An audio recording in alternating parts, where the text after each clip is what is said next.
Hi everyone, welcome to Confidently Candid. It's me, your girl, Kim, aka Confidently Kim, and we are live. Oh my gosh, another Tuesday evening, 9 p.m. Hey Brent. How's everyone doing? I know it's so cliche to talk about the weather, but isn't the weather just letting us down right now? What it do, girl? How y'all doing? The weather's just really letting us down. My 30th birthday is counting down, guys, to the end of this month, and I need good weather. Let's pray for good weather. Hey up, me dude. How are ya? Hey up. Everyone's coming through with the hey ups. Hey up. If you don't know what hey up means, we are from Nottingham. Most of the people that are popping up at the moment, and that is, you know, kind of like how we say hey or hi. We say hey up, me dog, hey up, you alright? How you doing, me dog? Hey up. That's like what else is it? Hey up. Oh my gosh. Hey Nikki girl, how you doing? Yeah, the weather is really letting me down at the moment. I was really looking for some really super sunny, hot summer vibes. Hey Miles, for my birthday, but you alright, me dog? I need you guys, can you just start typing in some of the things that we say in Nottingham as well? Like Bren did it the other day, of how we talk. Because what's been really funny as well with the topic that we're going to be talking about tonight is Americans. Got some family out there in America. Americans have actually been discussing our accent. Apparently something like Block Lives Matter or something like that. What they don't realise is not everybody sounds like they're from London with a Cockney accent. So we're from Nottingham. We are more up north than London. So we say, hey up, me dog. Hey up, you alright? How are you? What's going on? That's how we talk. Like I'm British. Oh, it's going to be one of them Tuesdays, isn't it? I feel like my mum's going to be in this comment section. Vibrant this week. But yeah, how is everyone doing? As you can see from today's topic, we are going to be talking about being Black and British in the United Kingdom.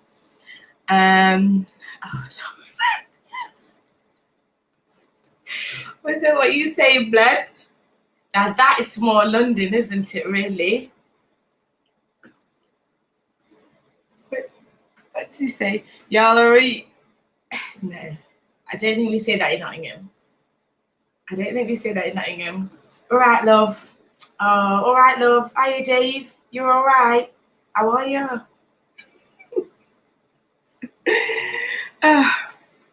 I do love our accent. I do love our Nottingham accent. I think it's quite cute. We don't sound how everybody expects British people to sound, and I like that. So yeah. But yeah, keep coming on through, guys. Please share this as well. My phone decided to crash on me just as we were about to start, so I'm going to try and go on it now. But yeah, please share this with everyone. Are you chatting? What are you guys saying? Yeah, please share this. And let's talk tonight about what's going off. I'm going to start because my kids are home tonight. And they're just gone back to school for their first day today, sorry. So they are sleeping, but knowing them, they may make an appearance. So I don't want to be too long tonight. But I'm grateful for everyone that's coming on and who has shared it. And to first of all, as well, I just want to say over the last couple of weeks, I know I didn't do it last Tuesday, but for the last couple of weeks, the way that people have just been, commenting and sharing, the amount of people that have also liked my page and have just reached out to me and got in touch. It's been really great. It's been quite overwhelming, to be honest, because when you think about doing something, you don't really know if it's ever going to work out or how it's going to be. But it's been going well so far, and so I'm really, really grateful for all the support. I really am. And honestly, it wouldn't be the same without everyone involved and all of you guys in the comment section. So thank you so much. And to all the amazing guests that I've had on, Vanessa and Tanisha and Prophetess Sarah on the first week, and then not last week, but the week before, Apostle Stan and Prophetess Hortensia as well, talking about divorce. It's been really, really great, really, really fun. So I'm just looking forward to what else is to come, to be honest. Still got so much great things in store. At some point, obviously, this first season will come to an end. But then we'll be back with more, in the future. So thanks again. Hey, Prophetess, just mentioned your name. You're going to live long, as Black people would say. You're going to live long. What's David say? Hunky dory. Don't take the mic. Yeah, don't take the mic. You're a great gal. You're all right. That's what I say about Dave. You're all right, Dave. But today's topic, as you can see, is Black and British. I will also say I'm repping the Holy Club today, which is the brand by Vanessa and Tanisha, my sisters. So supporting Black businesses out here. I do say so myself.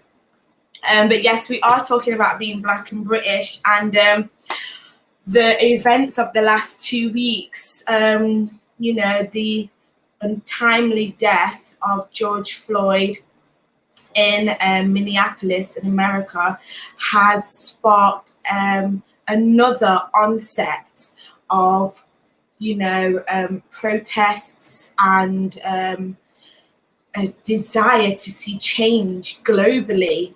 And when it initially happened, a lot of people, it's definitely not happening.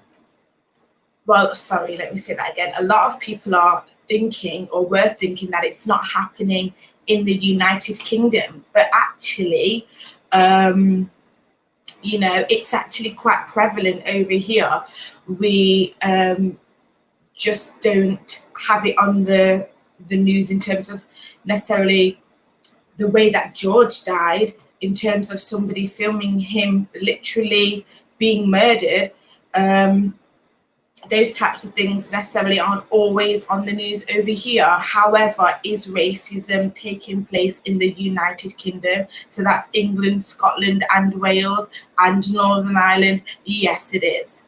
And so when something like that takes place, it makes everybody question and have to reflect on themselves and where they live and the lives that they live. And so, I've seen a lot of comments. I've had to be holding back myself. I'm telling you, I've been doing Canton Jones when he said, I'ma stay safe, ain't gonna start cussing. I've been doing that over the past 2 weeks because there's been a lot of keyboard warriors, as they call them nowadays, that if they saw you face to face, wouldn't have a word to say, but because they are secured in lockdown and in quarantine behind a screen and on their phone, they've got so much to say. But it's been a eye-opening couple of weeks. It's been highly emotional for me, if I must say. I didn't expect it to really impact me the way that it has done. But it has really, it's really impacted me quite significantly. I know that in the United Kingdom and in the United States and in a lot of other countries as well, racism takes place, and we've had such profound killings, even from, you know, Stephen Lawrence in the United Kingdom to like Trayvon Martin in America. And honestly, I don't think they've impacted me as much as this one now. I don't know whether it's because I am, you know, at the age that I am at, and able to understand a lot more, and also experiencing a different level of racism at this point in my life. I do feel that being a parent at the moment as well, and being so focused and planning and strategic at this point in my life as well, regarding generational wealth and legacy and inheritance, to know that I'm raising Black children, I can't lie to you, I'm feeling a significant weight on me at this period in my life. And it's been very emotional.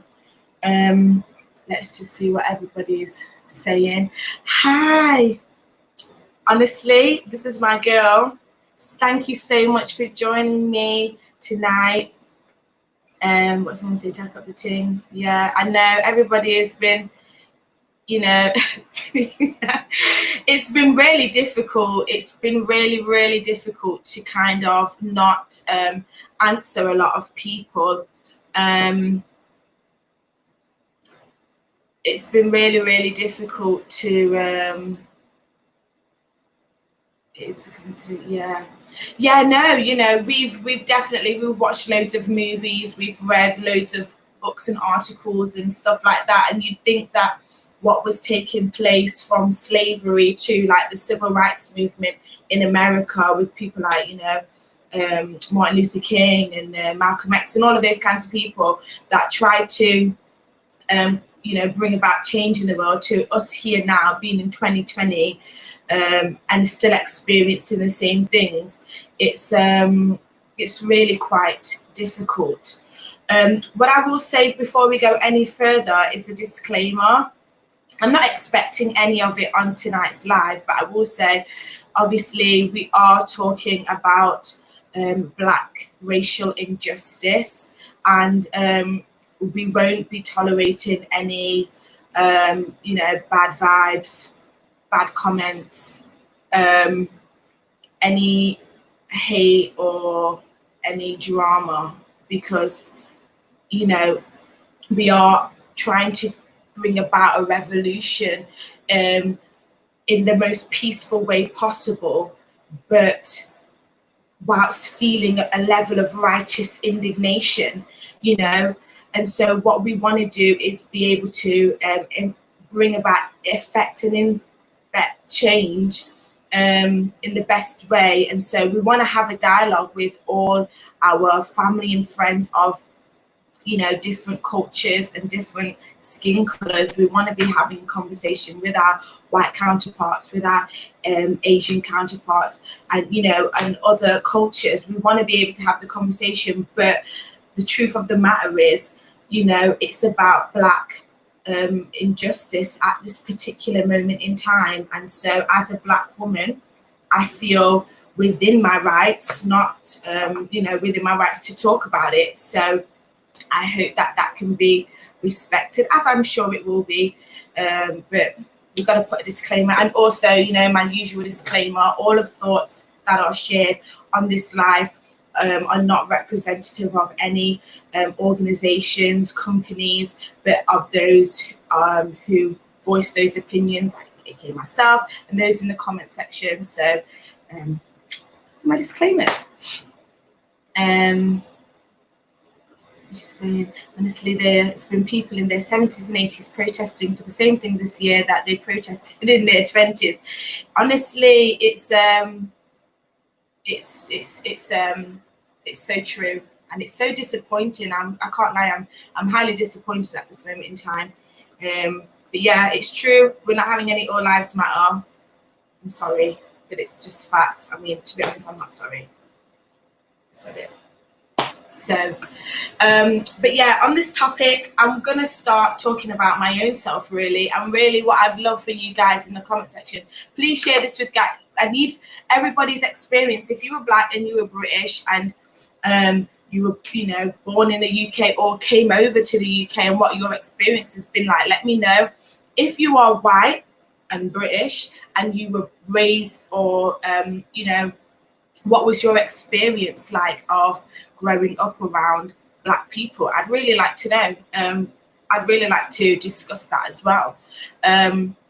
So for me, I think the first time I realized really, like, I don't think I really knew the word racism, but I realized that I was being treated differently, was primary school. And when I think about that now, it makes me very emotional. It makes me really, really disappointed, to be honest, because like myself as a parent, you send your children into primary school and you are sending them there at such a tender age of the tender age in your life, and you are sending your kids to school, and at such a young age you're left to the teacher's discretions, you know. And so when you send your kids to school, you're hoping that the teachers are going to be kind and fair and teach you know, each child in the most appropriate way, and give each child the opportunities that they deserve regardless. But I don't even know if she's on this live, Auntie Jan, but I'll never forget the day that when I was at school. I grew up in predominantly white areas in Nottingham. Mom. We'll just leave that one there. But yeah, I grew up in predominantly white areas in Nottingham, and so when I was in primary school, the school that I went to, I think it was me and probably two others out of the entire primary school that were Black. And so I remember a teacher, a white teacher, we were reading a book and we were talking about African culture, and he was reading a book and talking about the foods in the book and African foods and all of those kinds of stuff. And so he was talking about yam. If you've been blessed to experience yam, can I just say as well, as a Black person, I don't even like yam. So woo, don't come for me in the comments. I'm just saying that. But my earliest, so what happened there was he was talking about yam and he started laughing. And so he asked the question, has anybody ever ate yam before? And so, you know, I'm like, I put my hand up and I was like, you know, we eat it at home. And the teacher laughed me to scorn, family. He laughed me to death in the class. I think I was in year, what year was I in? I think I was in year 4. Yeah, because when we left that house, we went to another house, I went into year 5. So I was in year 4. He laughed me to scorn. I was about 7 or 8 actually. And yeah, laughed me to scorn, and I cried. That was the first memory I have of experiencing what I didn't realize at the time, which is racism, but of being different. And I didn't experience at the hand of my friends, but but I experienced at the hand of an educational giver, you know, somebody who's supposed to be educating me laughed me to scorn because of the types of food that we eat at home. And when I came out of school, I was crying. And everybody knows me, you know, tears run from my eyes like a river all now. So I was bawling. And Auntie Jan, hold tight, the Janinator, I told her what happened, and she went back into that classroom and she took on that teacher for me. Woo! Honestly, the teacher's face, he was flabbergasted, mate. Absolutely flabbergasted at the way that Auntie Jan went off. She wasn't having it. And those were the times that I really learned that I was allowed to stand up for myself. You know, shout out to Auntie Jan, you know, my adopted godmother, because I had to take some in. But she went all the way off on this teacher, and I was just like, you know, but that was my first experience. And then the next time, actually, within the same school, I was experiencing some other difficulties, and my mom came in. You guys have not had the pleasure. Me and my mom, she's in the comment section if you're on Facebook. Yeah, she went off on the head teacher. That was another time. And I'm telling you, I have been taught by the strong women in my life to stand up for my rights. Okay, so yeah, I went all the way off on this head teacher, and it was crazy. But to experience those kinds of feeling different at such a young age, when you're not supposed to. You're supposed to go to school to be taught, to learn valuable information, and to gain social skills and important relationships with other children. You're not meant to go to school to be made to feel less than and you know, somebody that should be looked down on or laughed at, let alone from other children, but an adult, you know, no. And it was so disappointing. I will say, though, in the area that I did live in at that time, I had some really great white friends. One of them, you know, I still kind of keep in touch with them on Facebook, and that kind of thing. I mean, I have had some great experiences with white people in my life. And when they were good to me, they were really good. And so to God be the glory that that even in times where things were hard, that I was able to come into contact with some incredible white people, that my my vision or my view of white people wasn't totally tainted, you know. And so I am grateful for that. But that was my initial first experience, or memory, should I say, of racism. Let's see what everyone's saying in the comment section, because I've been seeing it going up. So where are we? Said when I was a toddler. Yeah, you told me that story before about when I noticed on a nursery school picture that I was the only black child on the picture, that I cried so much that it put me to sleep. And so when you went to go and pick me up, they told you that I was sleeping and whatever and what had happened. So yeah, I mean, obviously I don't even remember that, but obviously those are your memories of my childhood, which is really, really sad. Miss Lou, my earliest memory was year one. Now looking back, was it? Oh, year one. My daughter is in year one. She's 6 years old, and we've been talking a lot about it recently. And to be honest, the school that they go to, I can't lie to you, I love that school. there aren't that very many black children there or children of colour. So I can't lie, I am disappointed about it. But at the same time, they are a Catholic school. And so I love the ethos and what they stand for, and those kind of things. Honestly, the productions of, they pray every day, they read the Bible, they, you know, the Christmas productions, they do Pentecost, they do all of the stuff that we do pretty much. And so those are my reasons really for choosing that school. And I'm glad that I have put my kids into that school, because I've made some amazing friends, like one of my friends, Evie, who's watching now. Yeah, it's so sad because we have talked about it, and I remember the day that she came home and said that there's another girl in her class that looks like her, and I was like, what do you mean? She's like, she's got, you know, brown skin like me.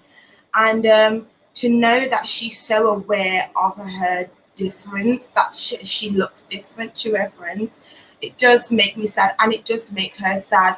We spoke recently about it, and she did say that she would actually like to go to another school where more children looked like her. And that's something that has happened within the last 2 weeks as well. And I feel really, I have a lot to consider. This is what I'm saying when I said earlier that I feel the weight. I really feel it at the moment. So I'm so sorry that you had to experience that, Miss Lou.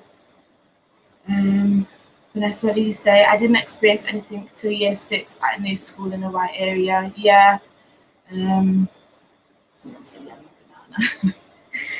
Ren, I came over when I was 17 from Africa, went to college, and every day the question was, where did you learn to speak such good English? Disrespect.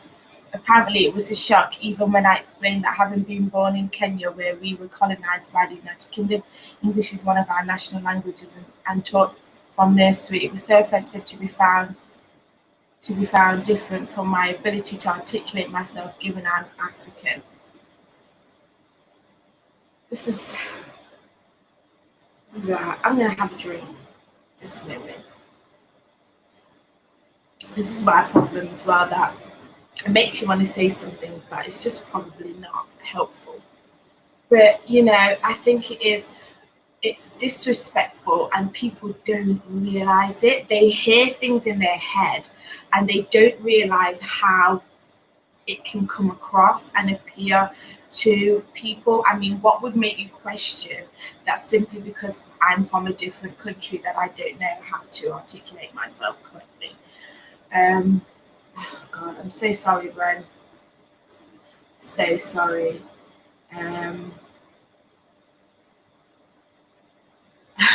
It's Jan.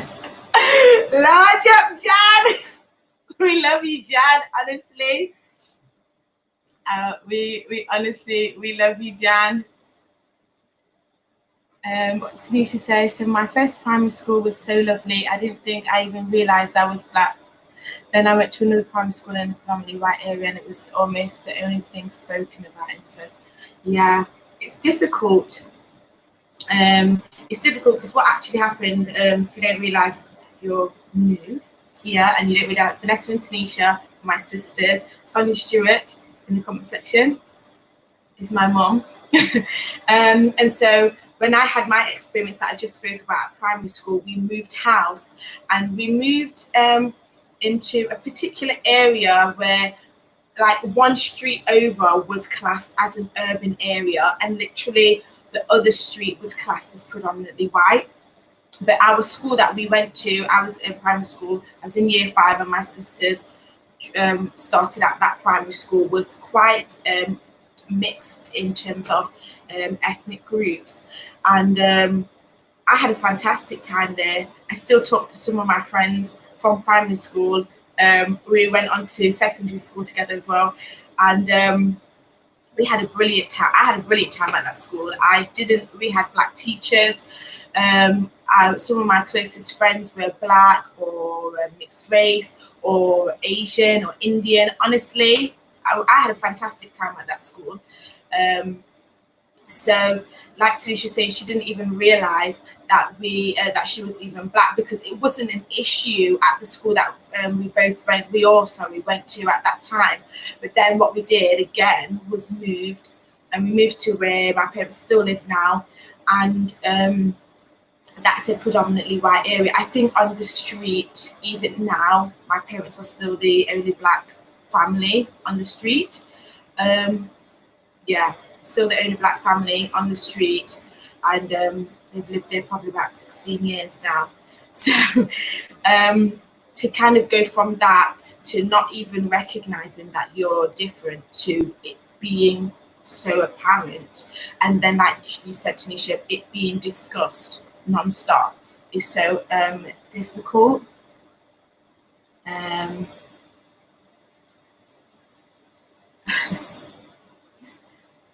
uh, yeah, there's oh, okay, Sid. Hey, Sid. Your first time experience racism was moving from London to work in Annesley. Annesley is in Derby, isn't it? Um, yeah, there are. It's like even in Nottingham, there are different. Have you moved on the outskirts? So I'm assuming probably between like Nottingham and Derby, you have this like Annesley, Mansfield, those kind of areas as well. Um, that you can you'll find are predominantly white areas. Um, what I started to experience after that point as well, because at the secondary school I went to was quite well mixed, and what I did experience before that though was my mum tried to get me into the local high school in Nottingham, private school, and you had to sit entrance exams and those kinds of things to get in. And when I left the incredible primary school that I was at, I was so smart. I mean, honestly, my favorite subject was like maths, and at that time I didn't really know many other people whose favorite subject was maths, but mine was. And my mum fought so hard for me to get into this private school. I passed all the entrance exams, and I was, there was literally no reason as to why I couldn't start at the school. But what the school actually said at the time was that my I didn't have a older sibling, so which would have given me like immediate rights to entering the school or something like that, which is a bit disappointing because I'm the eldest out of four. So what my mum did is she fought really hard for me to get in, but it didn't happen. So what I did is I had to start a local school a couple of days late, and then that school was then torn down, and we went over to another school. And I had a great time at this other school. That's where I met up with some of my friends from my primary school. Very multicultural. But I did come across a few teachers. We had black teachers in the school as well. But I did come across a few teachers. I remember being told that I would never become anything. I remember being told that what I was going to grow up to be was one of the people in the city centre who clean and sweep up rubbish. Honestly, the amount of things that I was told in secondary school that I had no future, I wasn't going to be anything great, and it's not every teacher. There was a fantastic black teacher. He's just been like picked up by the Nottinghamshire Police. His name was Mr. Nigel Best.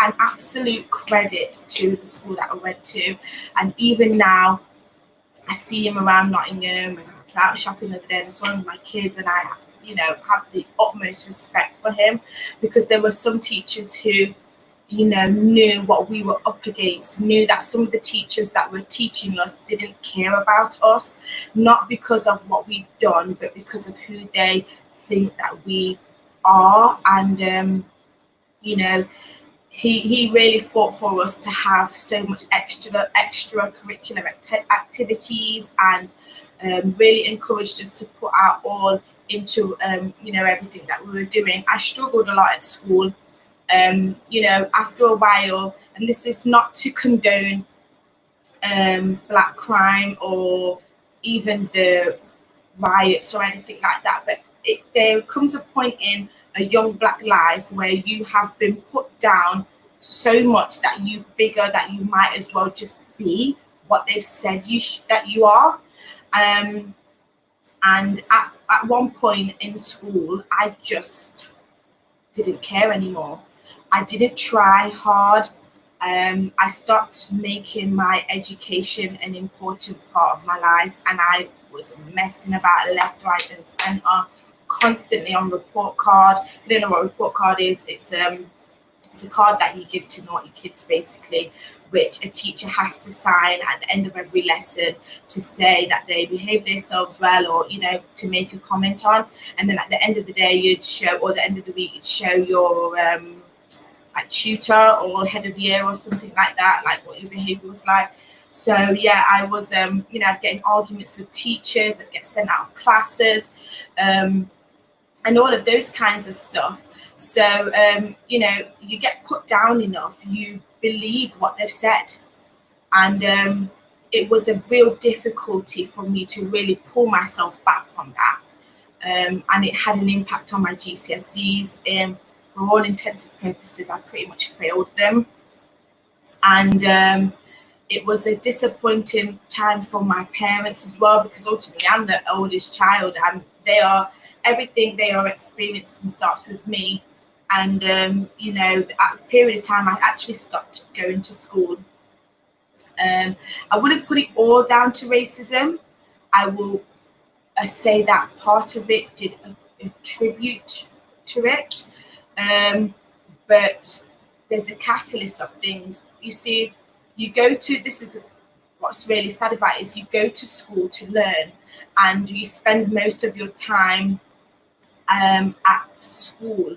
And so when you are constantly being surrounded by individuals and teachers, people that are older than you, who basically are telling you that your life doesn't mean anything, and given preferential treatment, and to other students, and to students who are white, and even other ethnic minorities, you just begin to lose hope in yourself.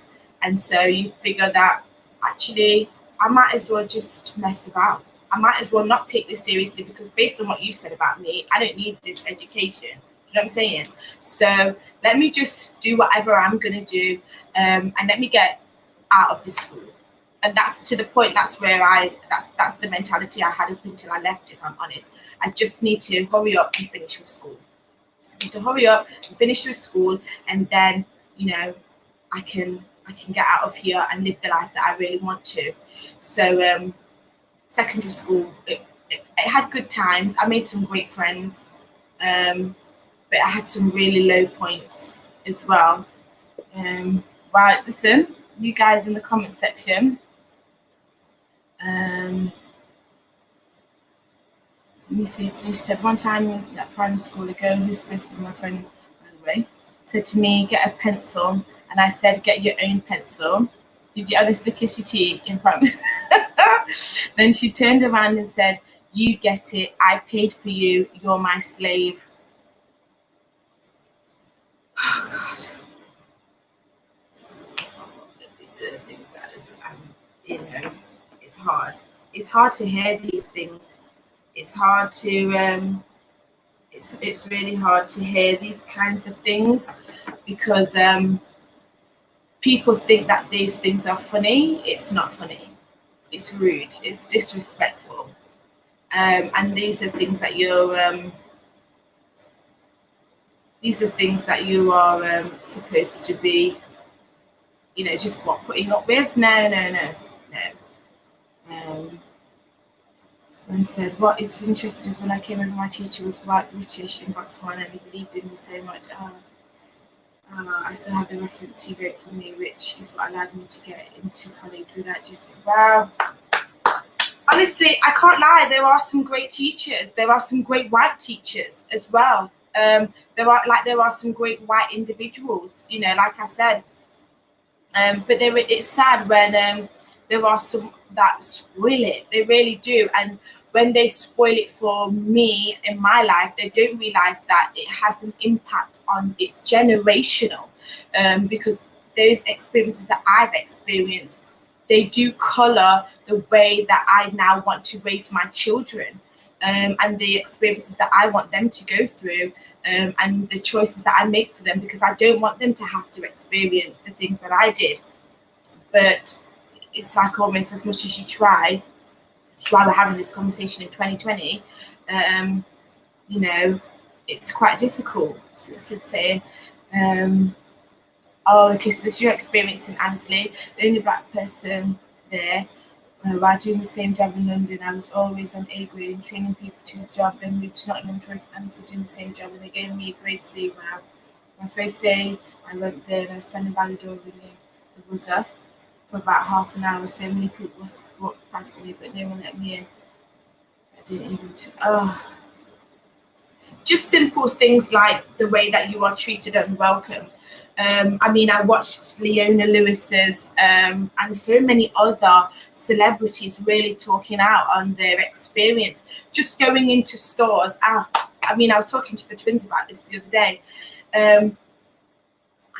I remember taking the bus, and when my head took me some time, I go on the bus now. But I remember having the only seat available on the bus next to me, and people still don't sit next to me. Or now, in this day and age, people still would rather stand than sit next to me on the bus. People still cross the road when I'm walking. Can you imagine? Those things still happen, you know. I know people think that it probably doesn't, but it still does. People still do that to me. People still clutch their bags in stores. And I shouldn't laugh, but I have. If I don't laugh, you'll cuss, and when I mean cuss, you'll say the wrong thing and get yourself into trouble. So yeah, those things still happen. What are some? I know everyone's really talking in the comment section, but what are some of the subtle, like micro aggressions that you've experienced, and stuff like that? So people don't say racist things to you, but they do small things that make you feel, you know, inferior. Honestly, the bus thing, I can't tell you how much it really winds me up, because I'm one of those people, like, if it, you know, when you've had to run for the bus and so you're exhausted now, or it's true, yeah, you'll be standing in the rain and you could kill for a seat. They'd see my seat, and honestly, I mean, people give me eye contact and don't sit in the seat. Or you know, you get the bad looks when you're walking places or in cities. Honestly, it's really, really baffling. I mean, I think I think one of the other things that I experience, and I'm experiencing it at the moment, is racism in my local area. At one point, I'd love to share a bit more of my story on a different topic, a different topic. But I became homeless after a period in my life, and I should say pregnant and homeless. And the house that I'm currently doing this live from is a house that God blessed me with whilst I was living in a hostel. Shout out to Kaya Project. And when I moved in, I remember my neighbour now, who shall remain nameless. Me and my dad, we were moving in, and I was, you know, we were moving stuff in, and it was quite late. I'm not gonna going like it was like 10 a.m. or something, but it was in the evening, probably around like 9 p.m. What I didn't know about this area is just predominantly like over 55s. I mean, to be honest, saying over 55s it's a push. We're probably looking at like over 65, over 70 is really in this area currently right now. And so my neighbour came and knocked to my door, and she said, like, what are you doing? Basically, you're making a racket. And, and we were just kind of like, I'm moving in. And the property that I live in now is social housing. And so because it's a 2-bed property, the local housing association had no other choice but to give this property to me because I have children. It wouldn't be like appropriate as a housing association to provide a 2-bed property to a single person or a couple. So they had no other alternative but to really give it to somebody like me. From there it kind of escalated. There was a period of time where we did get on, and then what happened is she just started to call the council on me, write to the council about me. It's progressed even further to the point where my neighbours watched my belongings being taken out of my garage. Where I live is in like a bunch of flats, and we have a garage section, and I have a garage, and my neighbours, I've lived in this property for nearly 6 years, and my neighbours, they told me after I had to go and ask, they watched my belongings being emptied out of my garage when I wasn't home. So the person watched me, knew when I wasn't going to be home, because that's where I parked my car in front of my garage, so nobody could even get in. They watched me and knew when I wasn't going to be there. And then my neighbours watched this particular individual empty my garage over a 2-week period and took all of my stuff, my children's clothes, an expensive pushchair, beds, sofas, emptied out the entire thing and left it. Even closed the garage door back again, and left me with nothing. And so when I called the police, the police actually told me that I should go and knock doors. Lord. They told me that I should go and knock on my neighbours' doors to find out if anybody had seen anything. And that's when I actually knocked on the doors, and that's when they told me that they saw that somebody had been emptying the garage. And what one of my neighbours actually said to me is, I didn't know that was your garage. That's what they said to me. And I was like, really? I've lived here for, at this point, like 5 years. I actually moved in before you moved in. So for you to kind of say you didn't know that was mine, I've seen you watch me go into my garage, so you knew it was mine. Actually, you just didn't care. And then, but you know my address to send me a Christmas card, you know where I live to post me something. Yeah. Then what actually happened after that point, oh yeah, that is true actually. Thanks for that, Tanish. That the only way I actually found out that my belongings had gone is because I borrowed my friend's lawnmower, and when I went in, that had been taken as well. So yeah, what actually happened after that point then was that I got a new car. Gave my testimony and was so excited because I'd been driving my beautiful little orange car around for about 4 years, and I'd upgraded. And within the first week of my new car, somebody on my street drove into it. Somebody drove into it. At this point, me and another family were the only black people there. And then more recently, a young girl has moved in as well. Another young black girl has moved in as well. So again, you knock doors and you ask questions and nobody sees anything. Nobody knows it. I literally had not had the car for 7 days.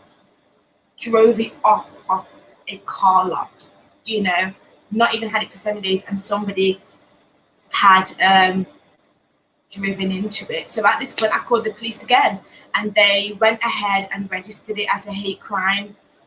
So shout out to Nottinghamshire Police for that, to be honest, because at this point as well, I didn't even know personally about hate crimes. So I knew that I was being having an injustice done against me, but I didn't realize what I was within my rights to do. And this is another thing for us as Black people. We do have rights.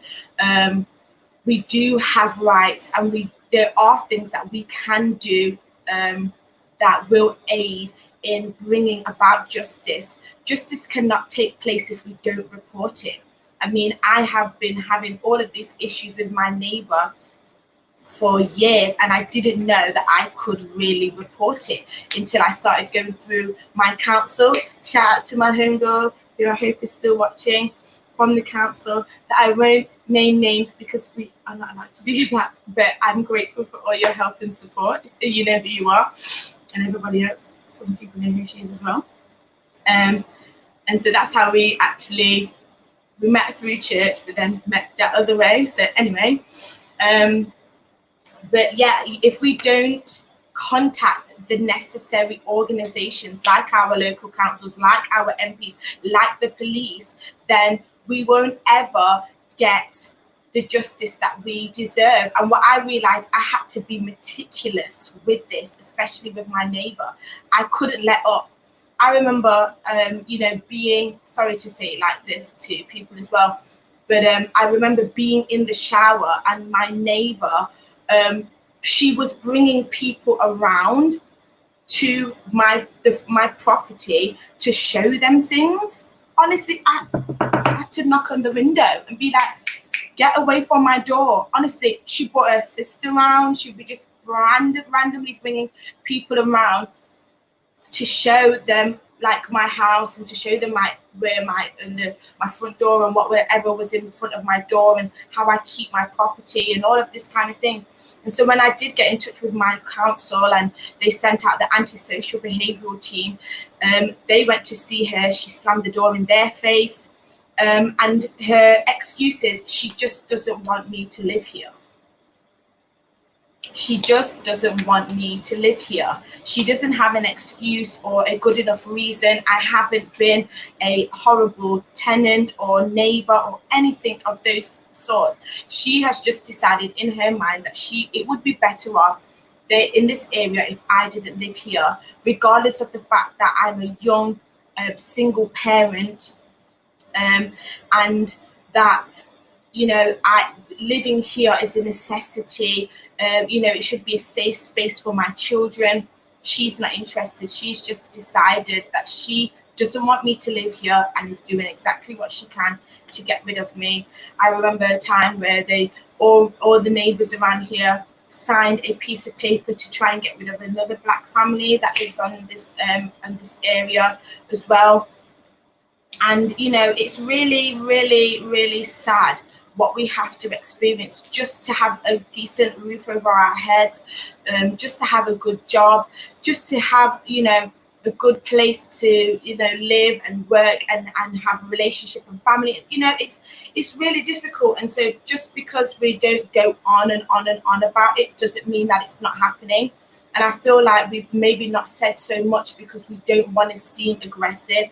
We don't want to seem like we've got a problem or with everybody, or we don't want to seem like we're treating other people unfairly, when actually the injustice is being done to us. And if we don't say anything, then nothing is going to be done about it. So let me go into these comments and see what everyone was saying. I had asked about the micro expressions.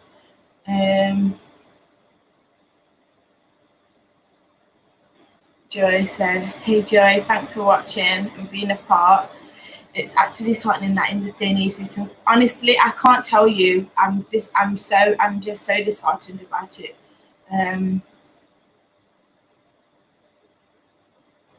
Okay, Prof. Tufferton saying John Barnes is not given a position of manager in the Football League and he was one of the best players. Wow.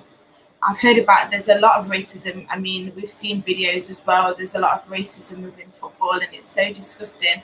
There are a lot of football players that are actually doing their parts, retirees as well, to really bring about change in that. So that's good. Joy also said, I remember when I was an apprenticeship and some care manager complained that I dressed too hip hop. What? Meanwhile, I was wearing the uniform. How can you dress whatever? How can you wear something that everybody else is wearing and it be too hip hop? Honestly, when they call us aggressive, I have been called that. I have been called aggressive. Um,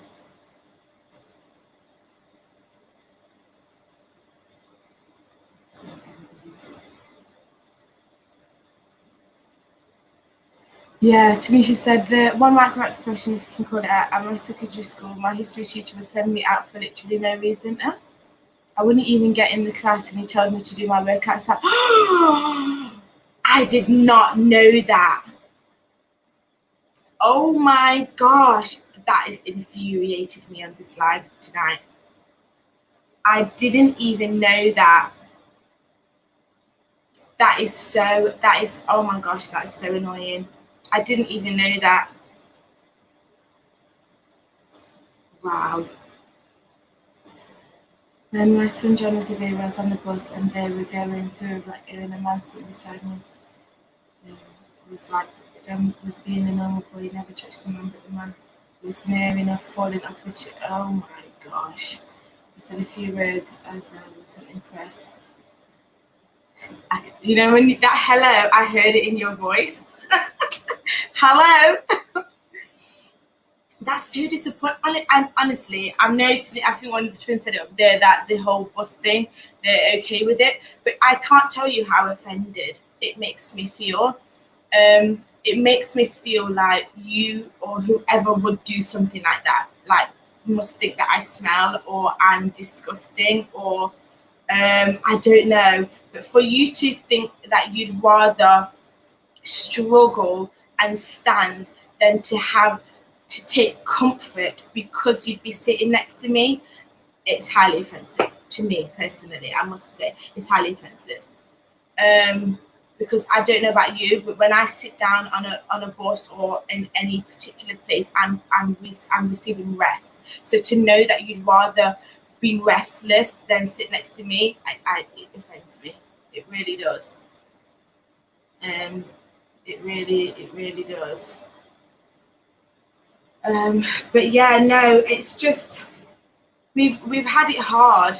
I mean, do you know what's also stressed me out even recently is the protest. I must say, shout out to everybody who protested peacefully in the city of Nottingham and across the United Kingdom over the last week and so. Shout out to all of you guys who, when I didn't get the chance to go to the protest in Nottingham, on a Sunday it's difficult because we manage our church's live stream, but I didn't get to go, but we watched and we were with everybody and we promoted it. What disappointed me was seeing the comment section and a lot of posts by our local newspaper and even on the Nottinghamshire Police's posts and stuff. The comments from white individuals were destructive.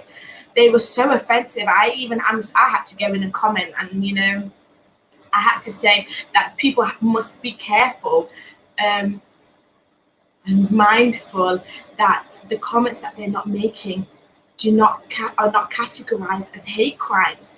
Just because you are in a position to say how you feel about a thing, you must be careful that you are not discriminating and putting people down because of their skin color. I came across a Nottinghamshire Police post, and there were people. The Nottinghamshire Police were not doing anything wrong. Just stating that out there, they were doing their due diligence in terms of looking for a wanted man. But the comment section was saying things like, "Why don't you go and look for him down at the protest on the forest? He's probably there." I mean, honestly, some really shameful, distasteful, disgusting things. And there were some incredible white individuals in there, and other, some other people in there that were shouting out and saying, this is wrong, you shouldn't be saying that. But it's disappointing when people do that, and they label us all the same and they put us all down. Um, yeah, it's true. That's another thing. Thanks for that, Vanessa. The most recent microaggression is think about the COVID numbers. Honestly, the amount of people that we've seen talk about this because people have chosen to protest is talking about, oh, how, I hope these people that haven't been out there doing the protesting haven't been clapping for the NHS. I've been clapping my hands off. Oh, yeah. Yeah, get me Nottingham accent out there. I've been clapping my hands off for the NHS on a Thursday at 8 p.m. So it's been blessed for me, but protesting isn't going to do that. And what was so saddening to see was when everybody put up their posts about the protests, especially in Nottingham and other cities, and showed how well people were social distancing. If you went in your family group, you stayed together, but then you're 2 meters apart from somebody else, and it was done successfully. So, I think there is definitely a lot more that needs to be done. I think, first of all, what it does is like conversations like tonight. I'm so mindful that we're at an hour now. But conversations like tonight where people, you guys are talking about your experiences. A lot of us as Black people, we keep our experiences internal. Or what we probably do is just talk about it within our own, cultures and communities. And actually, what we don't do, if we don't point certain things out to other people, they're not going to know that it's wrong. The whole "don't touch my hair," "don't say this," you're not allowed to do this, and you're not allowed to say this or that. If we don't actually stand up for ourselves, not in an aggressive way, and it's not to be received or perceived as aggressive. But if we actually start speaking out and being proud of our culture, of our heritage, of our origins, it allows other people to know not to do it again. People are not going to know not to do something again if they're not told, because some people are truly blissfully ignorant, and some of them are actually dealing with things that they were raised on and brought up on, by their parents and grandparents. And I do agree that in 2020, there is enough educational information out there on YouTube, on Google, and lots of places where you can actually educate yourself. So is ignorance is the dismissal of your behavior? No, it's not. However, if we really want to see change, what we have to do is start from a peaceful mindset personally. We've really got to start from a peaceful mindset and look about how we can bring about change, even if it's the small things, like seeing more Black people in different positions in our councils and different jobs, and those kind of things, business owners, those kinds of things, and us as a Black community being in a position to hire Black people, buying from Black people, and also being in a position to offer jobs to everybody, So,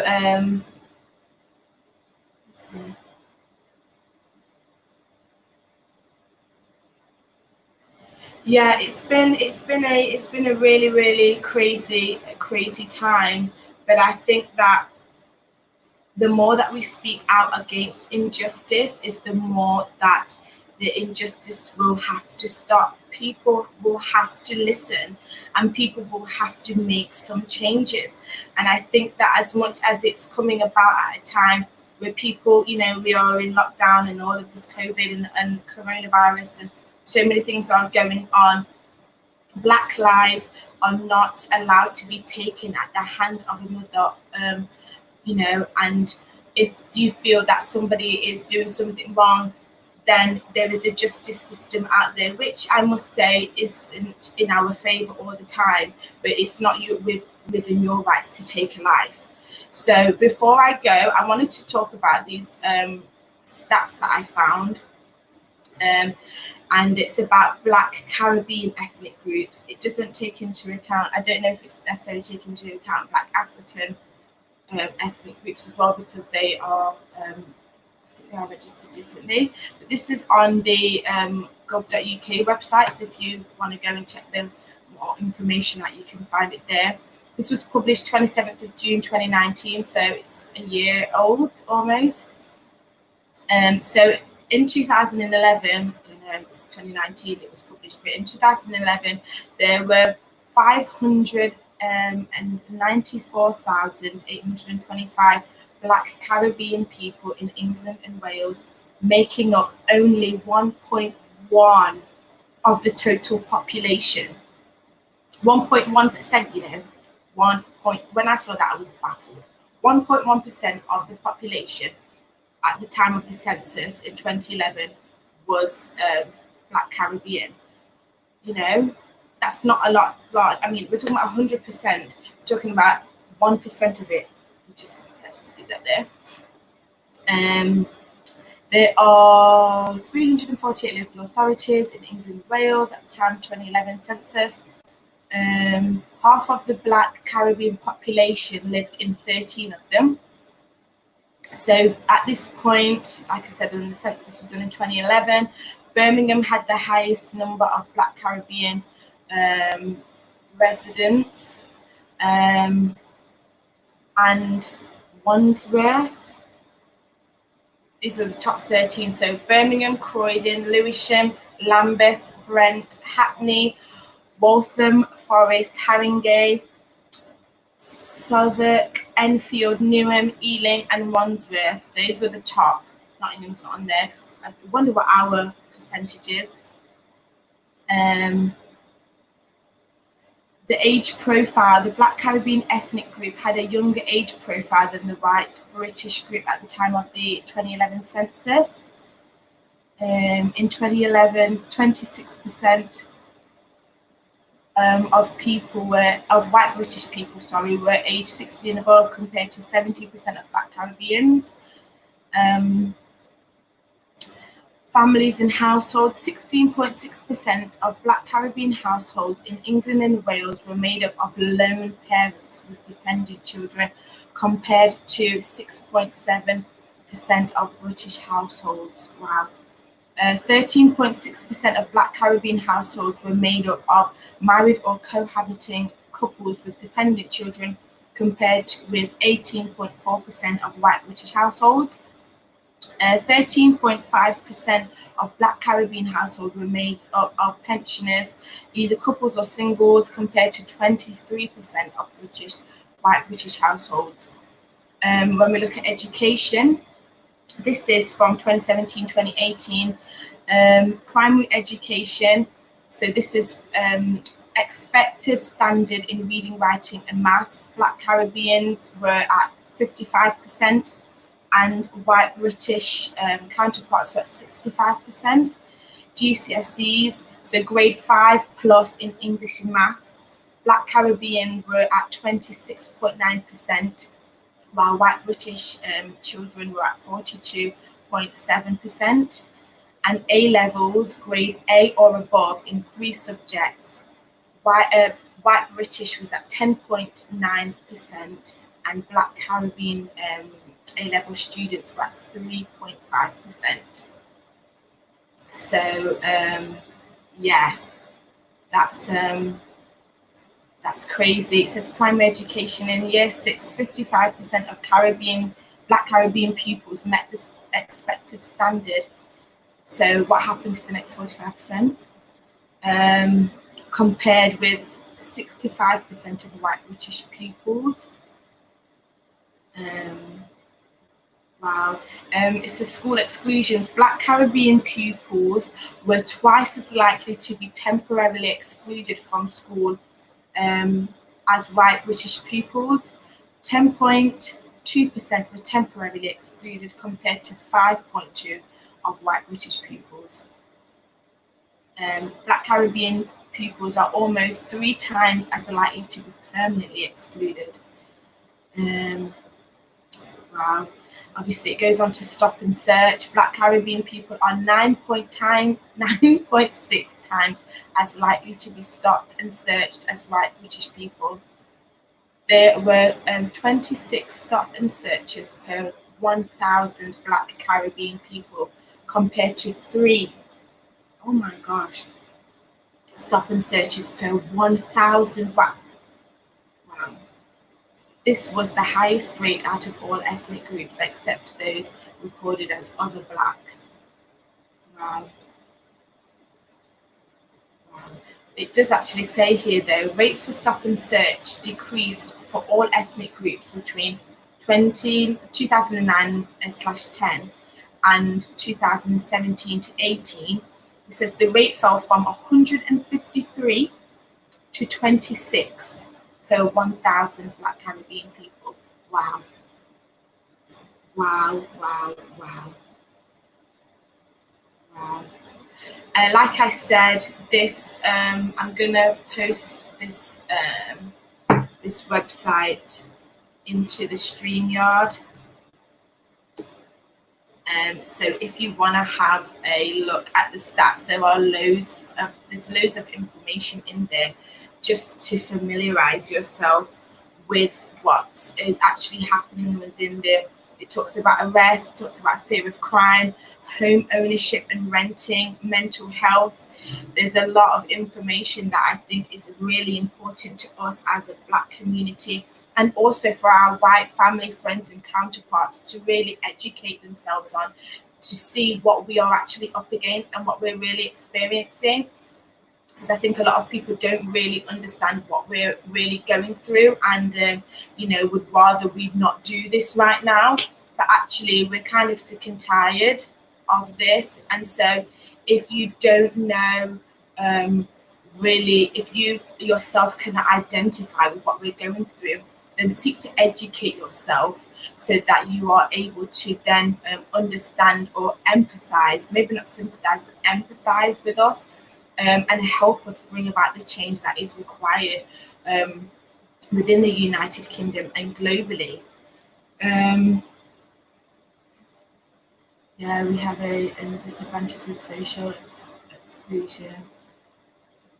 It's true, our credit rating and the very fact that we are not able to obtain credit so as easily as well is stuff that we have to experience. But look, I've gone over an hour. Praise be to God, my children have not woken up. So if you're with me, just give me the hands up emoji, because God has been so good.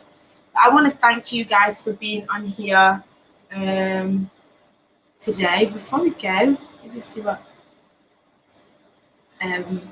when we have a hate crime hub through Kai Development Project, and we also have members who sit on the AIG, who are the organisation that deals with police complaints within Nottingham. Thank you so much for that.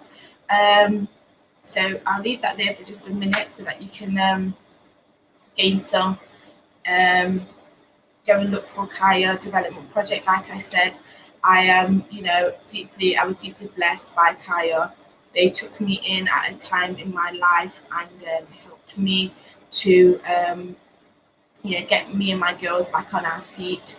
And they are out there in the Nottingham community. If you're not watching from Nottingham, please see which Black-led organisations are out there in your local communities that you can reach out to and see how you can help them bring about change. If you are a white person watching this, see how you can best use your white privilege, in this time to really bring about some much needed change that we as your Black fellow family and friends, we really need all the support that we can get. If not for me, for my kids, for the next generation, for the children that are to come, that are having to grow up in a world where even white people are being killed in protests. That young white girl who was pepper spray, they're just spraying pepper spray out police cars in America, and it triggered her asthma and she died. People, innocent people, are losing their lives because we are still having to fight for hours. I mean, come on. So if you can, please do what you can to use your privilege and your knowledge, and just simply because of the color of your skin, to bring about some much needed change in this community, in your areas. Go and speak to your Black neighbours. Go and speak to your Black colleagues. I don't know, obviously we're not at work, but if you're like my organisation, we have multiple ways of communicating with our teams. Ask them how they're doing. Tell them that you are sorry about what they're going through, and how can I help? Ask. I think sometimes as well, it's the hard questions that need to be asked, and this might sound really silly to even ask it, but you'd be surprised how you'd be met with so much openness, and you'll begin to see that person probably come more out of themselves, out of their shell, to finally feel a level of acceptance. So yeah, this was great tonight. Thank you so much. Share this again with anybody that you feel would benefit from what we've talked about. And if you have any family or friends who don't really understand what we're all going on about at the moment, let them watch this and see some of the comments that people have said, that they will begin to question their own thoughts and their own actions and the things that they say, so that we can really bring about some change. Dave, got to shout you out. You've been an incredible man to me and my kids. You're honestly an incredible human being. You really, really are. You've blessed me and my kids at some incredibly low times in our lives, and we're grateful for you, Dave. We really, really are. We're grateful for you. So, yeah, thanks so much for watching, guys. Next week we'll be back on Tuesday at 9 p.m. So please, thanks so much, Nikki. Thanks so much for everyone for watching. We'll be back next week. I just saw your picture. So cute. Yes, we'll be back next week, and I hope to see you all there.